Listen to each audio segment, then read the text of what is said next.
Hello, hello! Nous commençons aujourd'hui un nouveau roman intitulé Les Soleils des Indépendances d'Amadou Kourouma. Chapitre 1 de la première partie, le molosse et sa déhontée façon de s'asseoir.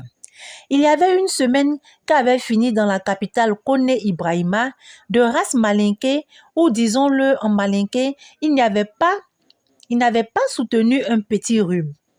Comme tout malinké, quand la vie s'échappa de ses restes, son ombre se releva, graillonna, s'habilla et partit par le long chemin pour le lointain pays malinké, natal pour y faire éclater la funeste nouvelle des obsèques.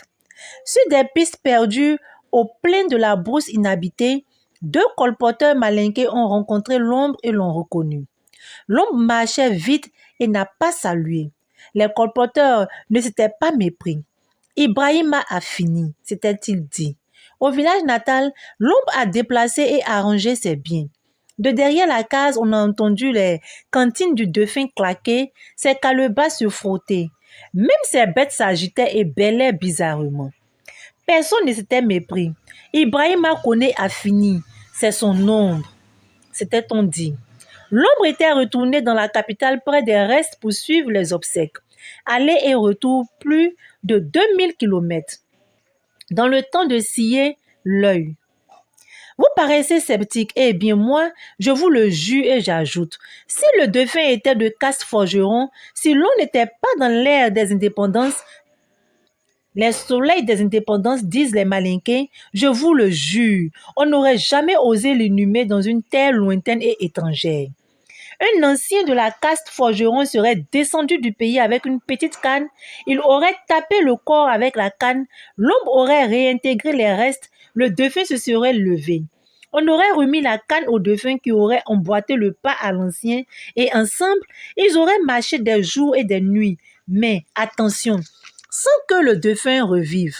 La vie est au pouvoir d'Allah seul, et sans manger, ni boire, ni parler, ni même dormir, le dauphin aurait suivi, aurait marché jusqu'au village où le vieux forgeron aurait repris la canne et aurait tapé une deuxième fois. Reste et ombre se seraient à nouveau séparés, et ceux étaient au village natal, même qu'auraient été entreprises les multiples obsèques trop compliquées d'un malinqué de caste forgeron. Donc, c'est possible d'ailleurs sûr que l'ombre a bien marché jusqu'au village natal. Elle est revenue aussi vite dans la capitale pour conduire les obsèques et un sorcier du cortège funèbre l'a vue, mélancolique, assise sur le cercueil. Des jours suivirent le jour des obsèques jusqu'au 7e jour et les funérailles du 7e jour se déroulèrent devant l'ombre. Puis se succédaient des semaines et arriva le 40e jour et les funérailles du 40e jour ont été fêtées au pied de l'ombre accroupie, toujours invisible pour le malinqué commun. Puis, l'ombre est repartie définitivement. Elle a marché jusqu'au terroir malinqué où elle ferait le bonheur d'une mère en se réincarnant dans un bébé malinqué. Parce que l'ombre veillait, comptait, remerciait, l'enterrement a été conduit pieusement, les funérailles sanctifiées avec prodigalité. Les amis, les parents et même de simples passants déposèrent des offrandes et sacrifices qui furent repartagés et attribués aux venus et aux grandes familles malinquées de la capitale. Comme toute cérémonie funéraire rapporte, on comprend que les griots malinqués, les vieux malinqués, ceux qui ne vendent plus parce que ruinés par les indépendances et à la seule peut compter le nombre de vieux marchands ruinés par les indépendances dans la capitale. Travail. Tous dans les obsèques et les funérailles. De véritables professionnels. Matin et soir, ils marchent de quartier en quartier pour assister à toutes les cérémonies. On les dénomme entre malinqués et très méchamment les vautours ou bandes d'hyènes. Fama Doumbouya, vrai Doumbouya, père Doumbouya, mère Doumbouya, dernier et légitime descendant des princes Doumbouya du Orodougou, Totem Panthère était un vautour. Un prince Doumbouya, Totem Panthère, faisait bande avec les hyènes. Ah, les soleils des indépendances! Au funérailles du 7e jour de feu Kone Ibrahima, Fama allait en retard. Il se dépêchait encore, marchait au pas redoublé d'un diarrhéique. Il était à l'autre bout du pont, reliant la ville blanche au quartier nègre. À l'heure de la deuxième prière, la cérémonie avait débuté. Fama se récriait. Bata de batadise, Yamoko de. Et tout manigancait à l'exaspérer. Le soleil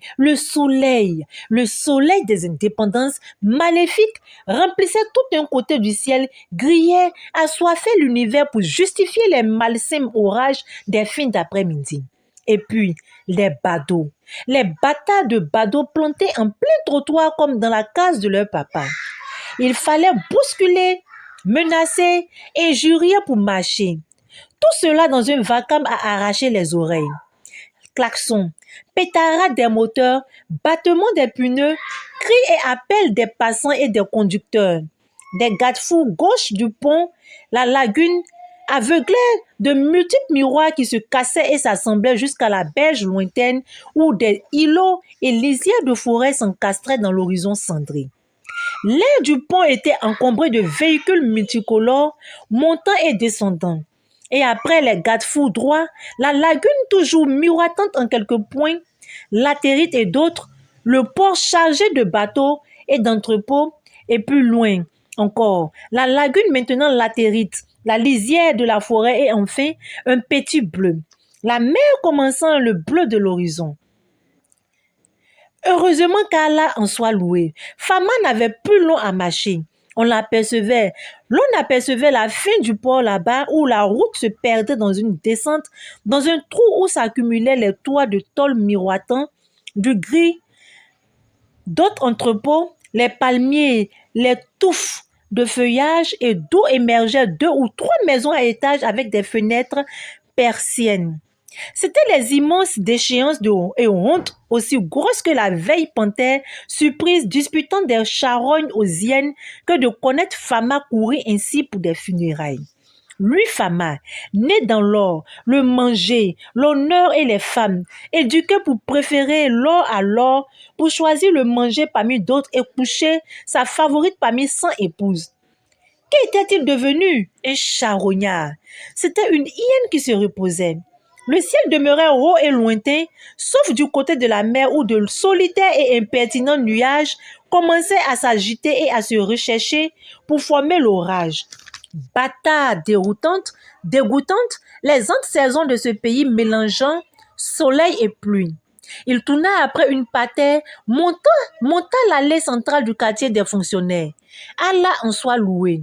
C'était bien là. Fama arrivait quand même tard. C'était fâcheux, car il allait en résulter pour lui de recevoir en plein visage et très publiquement les affronts et colères qui jettent le serpent dans le bouffon du pantalon. Impossibilité de s'asseoir, de tenir, de marcher, de se coucher. Donc, il arriva. Les djoulas ouvraient une partie du dessous de l'immeuble à pilotis. Les boubous blancs, bleus, verts, jaunes, disons de toutes les couleurs, moutonnaient, les bras s'agitaient et le pala battait. Du monde pour le 7e jour de ce enterré Ibrahima, un regard rapide. On comptait et reconnaissait nez et oreilles de tous les quartiers, de toutes les professions. Fama salua et avec quel large sourire, planta sa grande taille parmi les pilotis, assembla son boubou et ensuite se cassa et s'assit sur un bout de natte. Le griot, un très vieux et malingre, criait et commentait et répondit. Le prince du Orodougou, le dernier légitime Doumbouya, s'ajoute à nous quelque peu tard. Yeux et souris narquois se levèrent. Que voulez-vous? Un prince presque mendiant. C'est grotesque sous tous les soleils. Mais Fama n'usa pas sa colère à injurier tous ces moqueurs de bâtards de fils de chien. Le griot continua à dire du autrement désagréable. Un retard sans inconvénient. Les coutumes et les droits des grandes familles avaient été respectés. Les Doumbouya n'avaient pas été oubliés. Les princes du Orodougou avaient été associés avec les Keïta. Fama demanda au griot de se répéter. Celui-ci hésita, qui n'est pas malinqué peut l'ignorer. En la circonstance, c'était un affront. Un affront a fait éclater les pupilles. Qui donc avait associé Doumbouya et Keïta? Ceux-ci sont rois du Oua, Soulou et ont pour totem l'hippopotame et non la panthère. D'un ton ferme, coléreux et indigné, Fama redemanda au griot de se répéter. Celui-ci se lança dans d'interminables justifications symboliques. Tout était symbolique dans les cérémonies et l'on devait s'en contenter. Une faute, une très grande faute pour les coutumes et la religion. Le fait que quelques vieux de cette ville ne vivaient que de ce qui se distribuait pendant les rites. Enfin, un tas de maudites fadaises qu'on ne lui avait pas demandé. Bâtard de griots, plus de vrais griots. Les réels sont morts avec les grands maîtres de guerre d'avant la conquête des Toubabs. Fama devait prouver sur place il existait encore des hommes qui ne toléraient pas la bâtardise. À renifler avec discrétion et le pet de l'effronter, il vous juge son nez. Fama se leva et tonna à faire vibrer l'immeuble. Le malin griot décontenancé ne savait plus par quel vent se laisser balancer. Il demandait aux assises d'écouter, d'ouvrir les oreilles pour entendre le fils des Doumbouya offensé et honni. Totem panthère, panthère lui-même et qui ne sait pas dissimuler furie et colère. Afama y criait, vrai sang de maître de guerre, dis vrai et solide. Dis ce qui t'a épargné, égratigné. Explique ta honte, crache et étale tes reproches. Enhardi par le troupe du griot, Fama se crut sans limite. Il avait le palabre, le droit et un pâté d'auditeur. Dites-moi, un bon malinqué, que pouvait-il chercher encore? Il dégagea sa gorge par un hurlement de panthère, se déplaça, ajusta le bonnet, descendit les manches du boubou, se pavana de sorte que partout on le vit et se lança dans le palabre. Le griot répétait.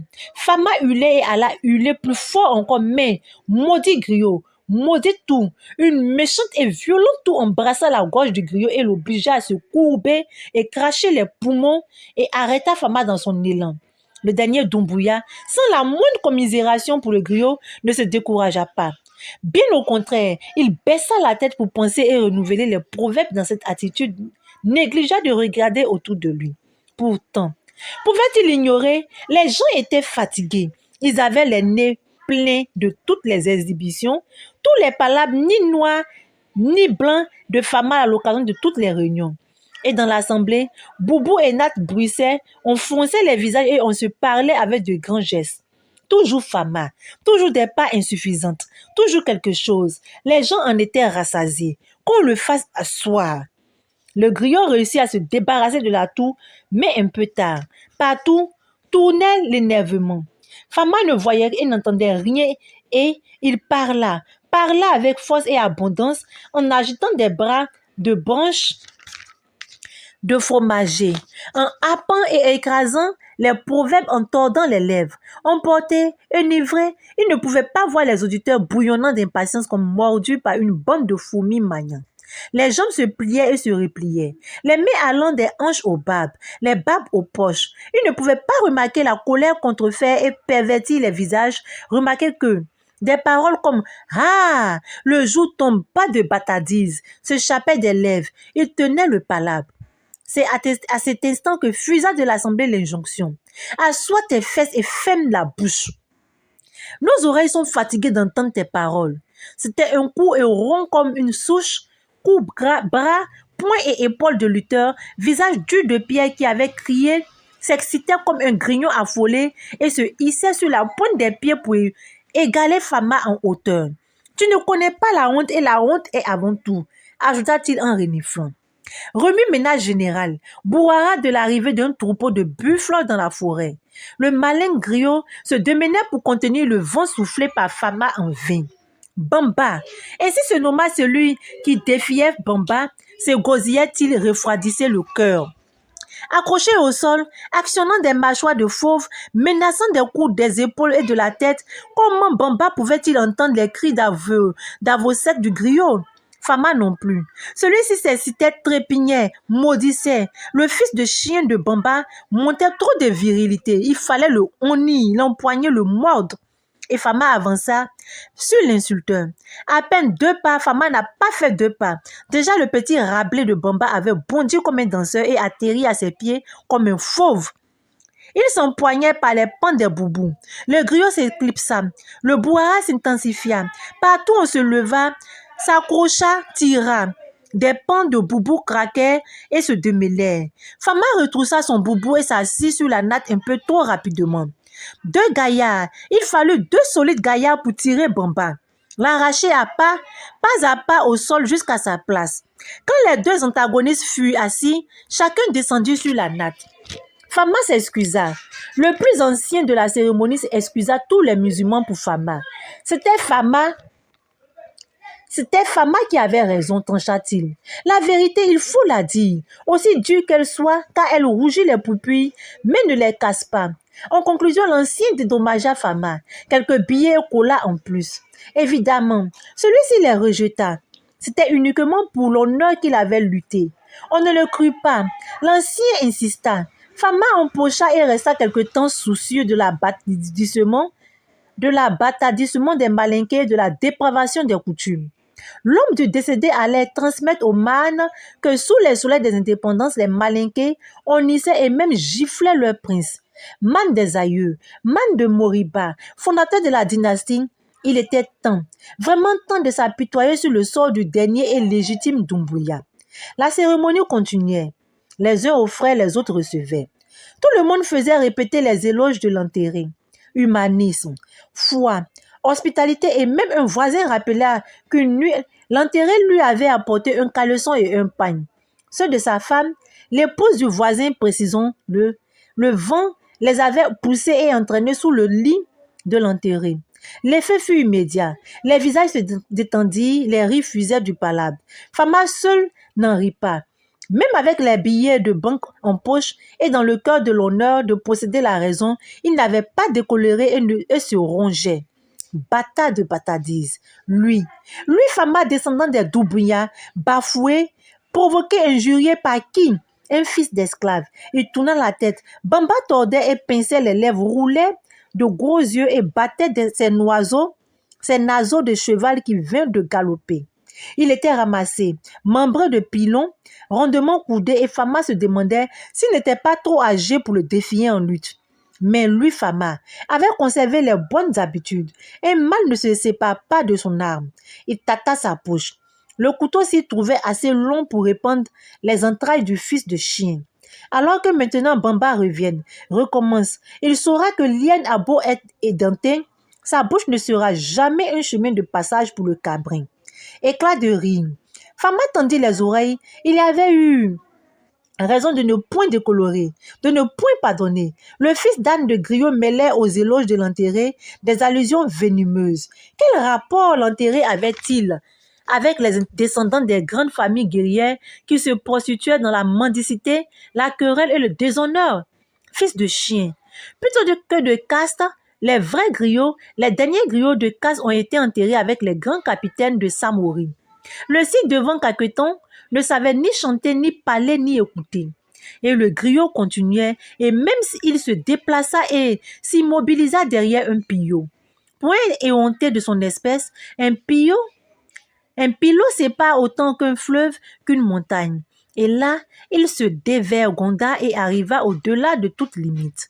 Des descendants de grands guerriers, c'était Fama. Vivaient de mensonges et de mendicité. C'était encore Fama.